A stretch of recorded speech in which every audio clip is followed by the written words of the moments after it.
सभी बहन भाइयों को नमस्कार। आज हम चर्चा करेंगे जो अभी हाल ही में सुप्रीम कोर्ट ने एक निर्णय दिया है मदरसा एजुकेशन के बारे में। इलाहाबाद हाई कोर्ट ने ये पहले निर्णय दिया था जिसमें यूपी के मदरसा एक्ट को पूर्णतः समाप्त करने का जो इलाहाबाद हाई कोर्ट ने निर्णय दिया उसके खिलाफ योगी सरकार सुप्रीम कोर्ट में गई और इन्होंने कहा कि हम पूर्णतः समाप्त करने की फेवर में नहीं हैं, बल्कि हम इसे रखने के, लेकिन इसके जो खराब इसके प्रोविज़न्स हैं उनको हटाने के और इसमें संशोधन करने के पक्ष में हैं। तो सुप्रीम कोर्ट ने अभी जो निर्णय दिया है उसमें योगी सरकार के इस दृष्टिकोण को अप होल्ड किया गया है। उसमें जो संशोधन भी माने गए कि जो कामिल और फाजिल की डिग्री मदरसा दे देते थे तो उसके ऊपर रोक लगी है कि ये डिग्री नहीं दी जा सकती। ज़्यादा से ज़्यादा +2 तक के एजुकेशन की तुम अपने उसके एट पार कोई हो तो आप कोई सर्टिफिकेट वगैरह दे सकते हैं, बाकी के लिए तो तुम्हें विधिवत यूजीसी की गाइडलाइंस के अनुसार शिक्षा दीक्षा लेनी होगी, इसके बाद ही डिग्री मिल पाएगी। अब ये निर्णय कोई भी निरपेक्ष दृष्टिकोण से सोच ले कि क्या ये निर्णय उचित है या नहीं है। इसके अलावा कि मदरसा एक्ट को समाप्त कर देने से मदरसों को रेगुलेट करने का भी अधिकार यूपी सरकार के पास नहीं रहता, इसलिए पूर्णतः इसे समाप्त नहीं करके बल्कि किसी भी सरकार का किसी इंस्टीट्यूट को रेगुलेट करने का, उसको गाइडेंस देने का, उसकी क्वालिटी इम्प्रूवमेंट के लिए प्रयास करने का ये अधिकार हमेशा रहना चाहिए। अब यदि कोई मदरसे भी दो तरह के, एक तो सरकारी खर्च से चलने वाले और बाकी प्राइवेट चंदे से चलने वाले। अब प्राइवेट चंदे वाले तो ये कह दें कि भाई हम तो हमारे ही रिसोर्सेज से चल रहे हैं, तो सरकार का क्या रेगुलेशन होना चाहिए इसमें।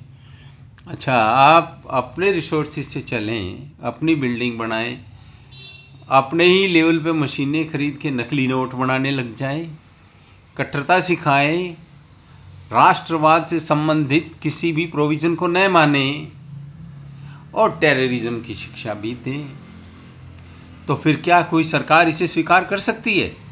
या ऐसी बात को किसी भी सरकार को स्वीकार करना चाहिए? हम सब जानते हैं कि मदरसों की एक श्रृंखला सिस्टमेटिकली, क्योंकि ये इनकी केंद्रीय ऑर्गेनाइजेशंस होती हैं जिससे ये गाइड होते हैं, वहाँ ये लॉन्ग टर्म पॉलिसीज़ बनाते हैं। जो बॉर्डर एरियाज़ हैं उनमें पूरी श्रृंखला मदरसों की बनाई गई, मस्जिदों की बनाई जा रही है। और यहाँ तक कुछ बदमिजाज ने ये भी कहा कि हम जो बंगाल का चिकन नेक वाला ऊपर का पार्ट है उसको भारत से काट करके नॉर्थ ईस्ट के हिस्से को अलग कर देंगे। ये है मानसिकता बहुत से लोगों की। इसलिए मदरसों में NCERT के सिलेबस के अनुसार पढ़ाने की ये ऐसा प्रोविज़न किया गया है। इसके साथ साथ ये भी है कि ठीक है, तुम अपनी रिलीजियस और लिंग्विस्टिक जो आप शिक्षा देना चाहते हैं, भाषाई शिक्षा देना चाहते हैं, अपनी धार्मिक शिक्षा देना चाहते हैं, वो तुम दे सकते हो।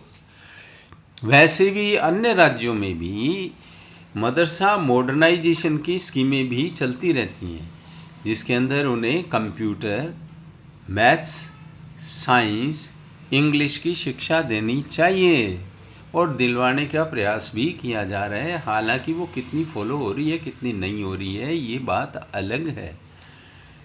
अब ये बात ध्यान देने की है कि हम तो हमारे रिसोर्सेज से चला रहे हैं, तो फैक्ट्रियां भी अपनी रिसोर्सेज से चलती हैं। वो बनाने लग जाए गन्स, हथियार बनाने लग जाए, रॉकेट्स बनाने लग जाए, तो ये ऐसे वाहियात आर्गूमेंट कोई भी सरकार, कोई भी व्यवस्था स्वीकार नहीं कर सकती और न ही किए जाने चाहिए। हम कोई मदरसों के ख़िलाफ़ या कोई मस्जिदों के ख़िलाफ़ नहीं हैं। मैं तो ये कहता हूँ कि यदि आपको ये ज़्यादा रीजनेबल लगते हैं तो संस्कृत विद्यालयों को और हिंदुओं को भी अपने मंदिरों में मठों में कह दो कि इस तरह की सारी फैसिलिटी दे देंगे। इस देश का दुर्भाग्य ये है कि यहाँ मेजोरिटी बार बार जोर दे रही है कि हमें माइनॉरिटी के बराबर तो मान लो। बहुत लाड आता है माइनॉरिटी के नाम से। अरे वो तो यूएनओ की डेफिनेशन में आते हैं नहीं आते हैं ये भी तो देख लो। माइनॉरिटी है जैन, बौद्ध, ईसाई और पारसी। मुस्लिम काहे के माइनॉरिटी हो गए जिन्होंने एक अलग देश बनवा लिया, और इनको लाड लडाने वाले लोगों ने इनकी पॉपुलेशन को यहाँ रख भी लिया। एक दूसरा पाकिस्तान अंदर तैयार है, 20-22 करोड़ हो गए हैं। एक दिन सड़कें जाम कर लेंगे, नए नए तरीके ढूंढ ही रहे हैं, फिर क्या कर लोगे, क्या कर लोगे। इसलिए हम सब सनातनियों को, सब भारतीय समाज के लोगों को सुप्रीम कोर्ट के इस निर्णय की भूरी भूरी प्रशंसा करनी चाहिए और इसको हृदय से स्वीकार करना चाहिए। जो नहीं कर सकते उनके कोई वेस्टेड इंटरेस्ट होंगे। आपने सुना, आपका बहुत बहुत धन्यवाद। पसंद आए तो लाइक, शेयर एंड सब्सक्राइब करें।